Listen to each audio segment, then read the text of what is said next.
শুধু অভিনেতা সিদ্দিক নয়, নায়ক ফিরদাউস, রিয়াজ, যত অভিনেতা, যত দালাল ছিল, গত 16 বছর তেলের দাম বেড়েছিল এই সমস্ত দালালদের কারণে। সারাদিন শুধু তেল আর পাম মেরে মেরে চলতো পথ পাওয়ার জন্য, সুবিধা পাওয়ার জন্য। এই দালালদেরও বিচার করার দরকার আছে না নাই? গত 2 দিন আগে গ্রেফতার করা হয়েছে অভিনেতা সিদ্দিক, জানেন না? একেবারে ধরে তার শরীরের কাপড় চোপড় খুলে গণধোলাই দিয়েছে। এই সিদ্দিক বলেছিল আমার রক্তে আর কারো রক্ত নাই, শুধু আওয়ামী লীগের আর বঙ্গবন্ধু রক্ত। আর এই বাংলাদেশের ভাগ ধরলে সারে, শরীরে স্যার হাসিনা ধরলে সারে না, এমন বড় বড় বক্তব্য দিয়েছিল। সিদ্দিককে বলতে চাই, কোথায় তোমার শেখ হাসিনা? কাকে ধরবে? আল্লাহ এমন ধরা ধরলো, কোনো মতো জীবন নিয়ে মামু বাড়ি দিল্লি পালাতে বাধ্য হলো। এজন্য ক্ষমতার অহংকার করা হয় না। অনেকে তাদের পক্ষে মায়া কান্না কাটতেছে। আমরা পরিষ্কার করে বলি, যারা স্বৈরাচারের দোসর ছিল, যারা এই গণহত্যাকে সমর্থন করেছে, স্বৈরাচারকে সমর্থন করেছে, এদের বাংলাদেশে বিচার হওয়া দরকার। শুধু অভিনেতা সিদ্দিক নয়, নায়ক ফিরদাউস, রিয়াজ, যত অভিনেতা, যত দালাল ছিল, গত 16 বছর তেলের দাম বেড়েছিল এই সমস্ত দালালদের কারণে। সারাদিন শুধু তেল আর পাম মেরে মেরে চলতো পথ পাওয়ার জন্য, সুবিধা পাওয়ার জন্য। এই দালালদেরও বিচার করার দরকার আছে না নাই? অনেকেই মায়া কান্না কাঁদে, ভালোবাসা দেখা। শোনেন, আমরা এগুলোর পক্ষে নয়, তবে একটা আরবিতে প্রবাদ বাক্য আছে, কামাতা দিন উতুদান, যেমন কর্ম তেমন ফল। আপনি যেমন জুলুম করবেন, পরবর্তীতে আপনার উপরে তার ডবল জুলুম আল্লাহ ফিরাইয়া দেবে। এই জন্য আমাদের শিক্ষা নিতে হবে। যারাই আমরা ক্ষমতায় আছি, যারাই দেশ চালাই, যারাই পদে থাকি, ক্ষমতা পাইয়া জুলুম করা যাবে, তাহলে বলেন ইমানদারদেরকে সাহায্য করবেন কে? আরো জোরে বলেন। আমার যে বন্ধুগণ, মুসলমান ভাইরা, গভীর মনোযোগ। রোম সম্রাট কায়সার ডাকতে বলেন, তোমরা মারার জন্য 2 জন যুবককে রেখে দাও, আরেকজন যুবককে আগুনের মধ্যে নিয়ে চলে যাও। এই কথা বলার পরে যখন একজন যুবকটাকে আগুনের মধ্যে নিয়ে গেল, ওই যুবকটাকে আগুনের কাছে নিয়ে যাওয়ার পরে ফুটন্ত তেলের মধ্যে যখন ফেলে দিলেন, ফুটন্ত তেলের মধ্যে যখন ফেলে দিলেন, ফেলে দেওয়ার সঙ্গে সঙ্গে তার শরীরের মাংসগুলো হাড্ডি থেকে খুলে গেল, হাড্ডিগুলো, হাড় মোড়গুলো খুলে গেলেন। এই দৃশ্য দেখার পরে পেছন দিক থেকে 2 ভাই নিজেদের জীবনের জন্য কান্না করে না, নিজের ভাই বিদায় নিয়ে চলে গেল, এই মনে করে করে যখন তারা ভাবে, এমন সময় লক্ষ্য করে দেখতে পারে ওই ভাইটা তেলের ডেকচির মধ্য থেকে চিৎকার করে বলে, আমার 2 জন সহপাঠী ভাই, তোমাদের কোনো ভয় করার দরকার নাই, তোমাদের কোনো টেনশন করার দরকার নাই, তোমাদের কোনো পেরেশানি হওয়ার কোনো দরকার নাই রে। আমার দেহটা তেলের মধ্যে পড়ার আগে আমার খাসার পাখিটা আল্লাহ তাআলা বের করে নিয়েছে। আর এই পাখিটা জান্নাতের ভেতরে, সবুজ বাগানের ভেতরে সবুজ পাখি হয়ে আল্লাহ ঘুরতে দিয়েছে।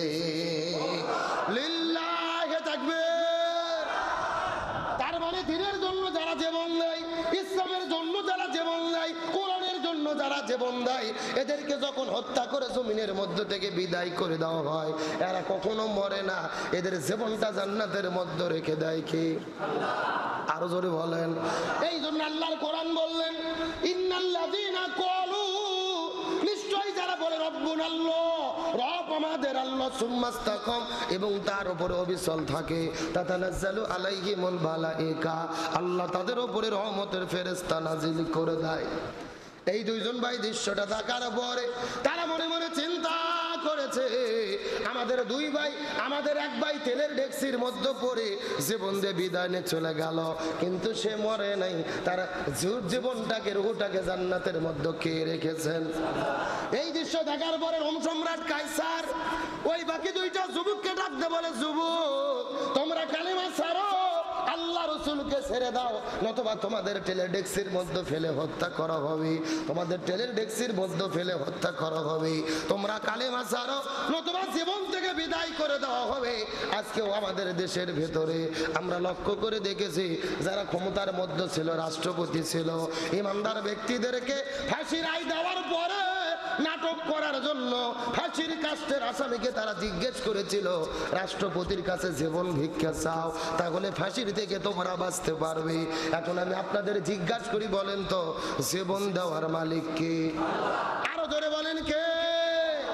ওই নেতৃবৃন্দদেরকে যখন বলেছিলেন রাষ্ট্রপতি রাষ্ট্রপতির কাছে তোমরা জীবন ভিক্ষা চাও, তোমাদেরকে জীবন ভিক্ষা দেওয়া হবে।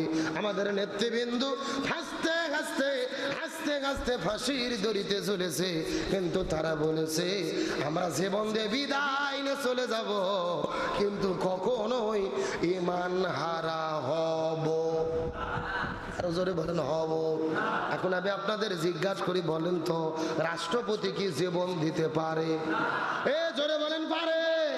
এই বাংলাদেশে 3 জন রাষ্ট্রপতি, জোরে বলেন কয়জন?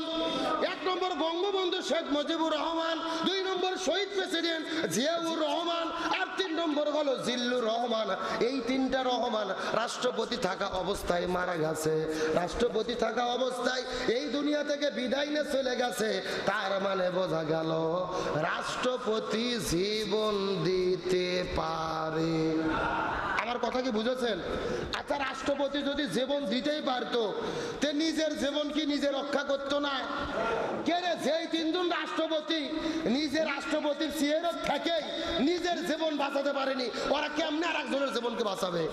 কথা কোন না? তাহলে যারা নিজেরা নিজের জীবনকে রক্ষা করতে পারে না, তারা আর একজনক জীবন ভিক্ষা দিতে। দরুদ ও সালাম বর্ষিত হোক সেই বিশ্ব মানবতার মুক্তির দূত সাইয়্যিদুল মুরসালিন খতামান নবিয়্যিন রাহমাতাল লিল আলামিনের প্রতি দরুদ ও সালাম সকলে পড়ি সাল্লাল্লাহু আলাইহি ওয়াসাল্লাম। সম্মানিত উপস্থিত হাজিরিন, আল্লাহ তাআলা পবিত্র কোরআনুল কারীমের মধ্যে 114টি সূরা দান করেছেন। জোরে বলেন কয়টি সূরা? 114টি সূরার মধ্যে একটি সূরার নাম হামিম সিজদা। নাম শুনেছেন?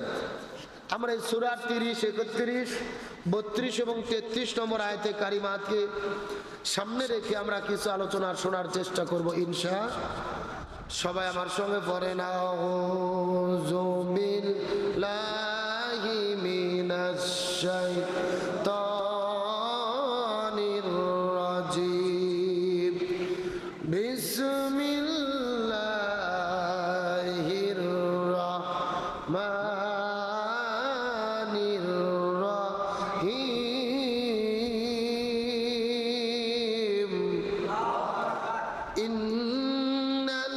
ইন্নাল্লাযীনা ক্বালু রাব্বুনাল্লাহু সুম্মা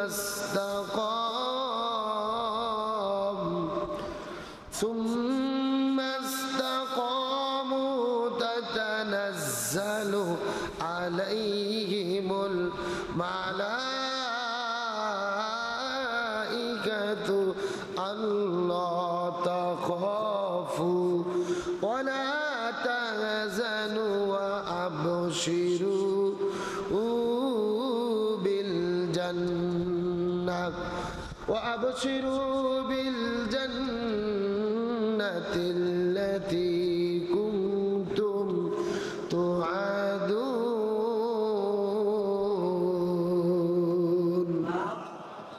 আরো জোরে বলেন আল্লাহু আকবার। আল্লাহ সুবহানাহু ওয়া তাআলা পবিত্র কোরআনুল কারীমের সূরা হামিম সিজদার 30 নম্বর আয়াতের মধ্যে কত চমৎকার করে বলেন, ইন্নাল্লাযীনা ক্বালু রাব্বুনাল্লাহু সুম্মা ইসতাকামু। ইন্না মানে নিশ্চয় যারা, ইন্না মানে নিশ্চয়, আল্লাযীনা মানে যারা, ক্বালু বলে, রব্বুনাল্লাহ আমাদের রব হলেন আল্লাহ। চিৎকার করে বলেন তো আমাদের রব কে? আরো জোরে বলেন কে? ইন্নাল্লাযীনা ক্বালু, যারা বলে রব্বুনাল্লাহ আমাদের রব হলেন আল্লাহ, শুধুমাত্র মুখে মুখে বলে না, সুম্মা ইসতাকাম, আবার মুখে বলার পরে তার প্রতি অবিচল থাকে। তাতানাজ্জালু আলাইহিমুল মালাইকা, আল্লাহ তাদের উপরে রহমতের ফেরেশতা নাজিল করতে থাকেন। এই ফেরেশতাগুলো আসার পরে ঘোষণা করে, আল্লাহ তাখাফু, তোমাদের জন্য কোনো ভয় নেই, ওয়ালা তাহজানু, তোমাদের জন্য কোনো টেনশন নাই, ওয়া আবশিরু বিল জান্নাহ, তোমাদের জন্য রয়েছে আল্লাহর পক্ষ থেকে জান্নাতের সুসংবাদ। আর একটু জোরে বলেন না সুবহানাল্লাহ। লক্ষ্য করেন, ইন্নাল্লাযীনা ক্বালু রাব্বুনাল্লাহ, ইন্না মানে নিশ্চয়, ইন্না শব্দটি হরফে মুসাব্বাবিল ফিল। আমরা জানি হরফে মুসাব্বাবিল ফিল হলেন 6টি। ইন্না, আন্না, কান্না, লাইতা, লাকিন্না, লাআল্লাহ, যে শব্দগুলো তাকিদ দেওয়ার জন্য, নিশ্চয়তা বোঝানোর জন্য ব্যবহার করা হয়। আল্লাহ তাআলা বলেন ইন্না নিশ্চয়, আল্লাযীনা যারা ক্বালু রাব্বুনাল্লাহ বলে যে আমাদের রব হলেন আল্লাহ, চিৎকার করে বলেন আমাদের রব কে? আরো জোরে বলেন। শুধুমাত্র মুখে মুখে বলে না, সুম্মাস্তাকাম, এই কথার উপরে তারা অবিচল থাকে। তাতানাজ্জালু আলাইহিমুল মালাইকা, আল্লাহ তাদের উপর রহমতের ফেরেশতা নাজিল করেন। ফেরেশতাগুলো এসে তাদের সুসংবাদ দেয়, ওয়াবশিরু বিল জান্নাহ, ওয়াবশিরু বিল জান্নাতিল্লাতী কুনতুম তুআদুন, আল্লাহর পক্ষ থেকে তোমরা সেই জান্নাতের সুসংবাদ গ্রহণ করো, যেই জান্নাতের জন্য আল্লাহ তাআলা ওয়াদা করেছেন। সুবহানাল্লাহ বলেন। আমরা আজকে জানার চেষ্টা করব রবের প্রতি অবিচল থাকার অর্থ কি, রবের প্রতি অবিচল থাকার দৃষ্টান্ত কি, এবং রবের প্রতি অবিচল থাকার ফলাফল কি। আল্লাহ তাআলা আমাদের সঠিকভাবে বোঝার তৌফিক দান করুক, বলেন আমিন। প্রথম নম্বর কথা, ইন্নাল্লাযীনা ক্বালু রাব্বুনাল্লাহ, আমাদের রব কে? আরো জোরে বলেন। আমার প্রিয় বন্ধুগণ, মুসলমান ভাইরা, গভীর মনোযোগ। আল্লাহর কোরআন বলতেছেন ইন্নাল্লাযীনা ক্বালু, নিশ্চয় যারা বলে রব্বুনাল্লাহ, আমাদের রব হলেন আল্লাহ, শুধুমাত্র মুখে মুখে বলে না, তাতানাজ্জালু সুম্মাস্তাকাম, সুম্মাস্তাকাম, এর উপরে অবিচল থাকে।